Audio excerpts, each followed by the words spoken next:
la Bible pointe vers Jésus.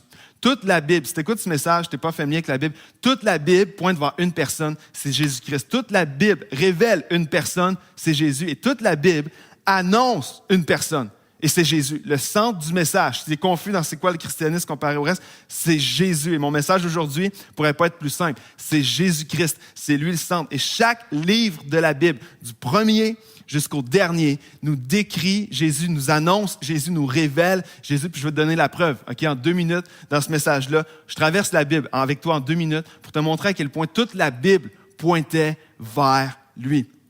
Dans Genèse, il nous révèle Jésus comme étant le créateur de toutes choses. Dans Exode, il va nous décrire comme si c'est le feu et la nuit qui conduisent son peuple. Dans Lévitique et dans Nombre, ils vont décrire comme si Jésus, c'est l'image du grand sacrificateur qui intercède pour toi et moi. Dans Deutéronome, c'est le plus grand des prophètes. Dans Josué, il nous décrit comme étant le chef de l'armée de Dieu. Dans Juge, ils vont nous montrer que c'est le juste juge, que Jésus allait être le juste juge pour toi et pour moi. Dans Ruth, il nous décrit comme étant l'époux parfait qui prend soin de son épouse, qui aujourd'hui est son Église. Dans 1 et 2 Samuel, c'est celui qui nous appelle à le servir, qui appelle les jeunes à le servir. Dans 1 et 2 Rois, ils vont nous montrer que c'est le roi qui règne sur toute chose, qui va régner éternellement. Dans 1 et 2 Chroniques, c'est celui qui donne la gloire à Dieu, la gloire qui remplit le temple. Il y a une image. Et le temple aujourd'hui, c'est plus un espace physique, mais c'est dans nos cœurs. C'est celui qui vient remplir nos cœurs, le temple vivant qui sont de nos vies aujourd'hui. Dans Esdras et Néhémie, il nous décrit Jésus comme celui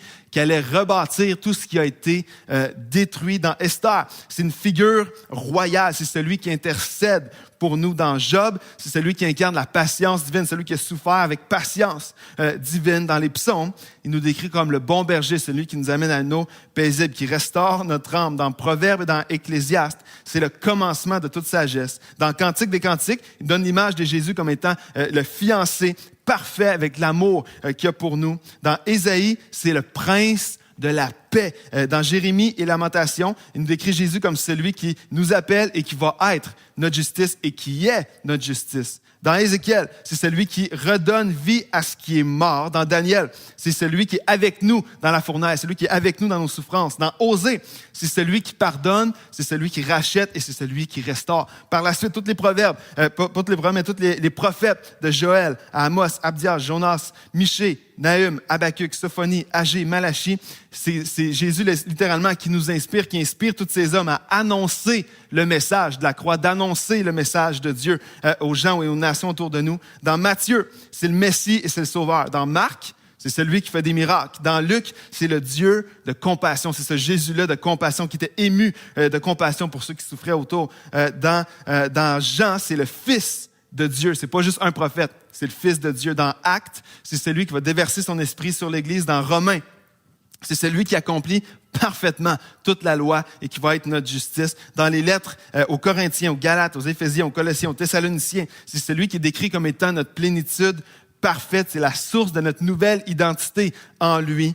Ensuite de ça, Timothée, Tite et Philémon nous décrit comme étant Jésus le médiateur en Dieu et en nous et notre plus grand espoir. Dans Hébreux, c'est celui qui est le même hier, aujourd'hui et éternellement. On arrive à la fin. Dans Jacques, 1, 2 Pierre et dans Jude, c'est décrit comme le grand berger, le sauveur qui nous aime. C'est pas juste un sauveur éloigné, c'est celui qui nous aime. Puis dans l'Apocalypse, le dernier livre de la Bible, nous décrit Jésus comme étant le commencement et la fin, l'alpha et l'oméga, celui qui va durer éternellement, lui qui est là depuis toujours et qui va toujours être avec nous. Je te décris tout ça en 2 minutes pour te rappeler que Jésus était le cœur du message de Dieu. Le plan de Dieu est autour de Jésus. L'Ancien Testament pointait vers Jésus. Et le Nouveau Testament nous révèle qui est Jésus. Jésus, c'était le plan A de Dieu.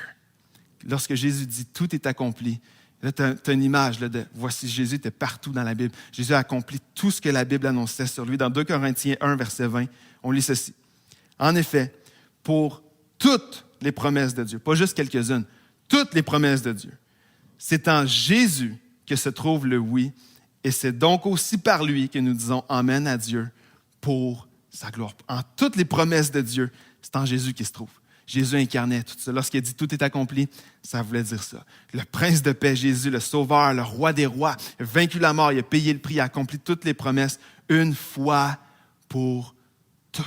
Il y a l'élément de progression là-dedans, parce que depuis le tout début, Jésus était là et tout culminait vers la croix pour qu'il paie les péchés, mes péchés, tes péchés, les péchés de tous ceux qui vont se tourner vers lui. Puis la dernière pensée, puis je termine avec ça bientôt, c'est que c'est une promesse, un accomplissement avec puissance. C'était pas juste quelque chose d'historique. Aujourd'hui, on lit Jésus sur la croix, tout est accompli, puis c'est un fait historique, mais c'est avec puissance parce qu'encore aujourd'hui, la croix change des vies. L'accomplissement de Jésus sur la croix nous change encore aujourd'hui. Lorsque Jésus a accompli tout ça, il ne l'a pas fait à moitié, il n'a pas fait le strict minimum, il ne l'a même pas fait selon juste ce que les gens pensaient que ça allait faire. Jésus a accompli toutes ces promesses-là, au-delà de ce qu'on aurait pu penser, avec puissance. Il n'y a rien ni personne qui aurait pu empêcher Jésus d'accomplir tout ça. C'était avec puissance. Il n'y a personne qui a forcé Jésus d'aller à la croix. Jésus a décidé d'y aller. Même si les gens l'ont cloué, peut-être qu'ils pensaient que c'était eux qui le clouaient là. Jésus l'a fait parce qu'il savait qu'il devait le faire. Il l'a fait parce qu'il voulait le faire. C'était par amour pour toi, par pardon, par grâce qu'il l'a fait. Et il n'y a rien ni personne qui peut empêcher Dieu, par son Fils, de le faire sur la croix. Quand je doute, je peux regarder à la croix et je sais que Dieu va le faire. Et c'est la plus grande manifestation de la puissance de Dieu, va toujours être la croix.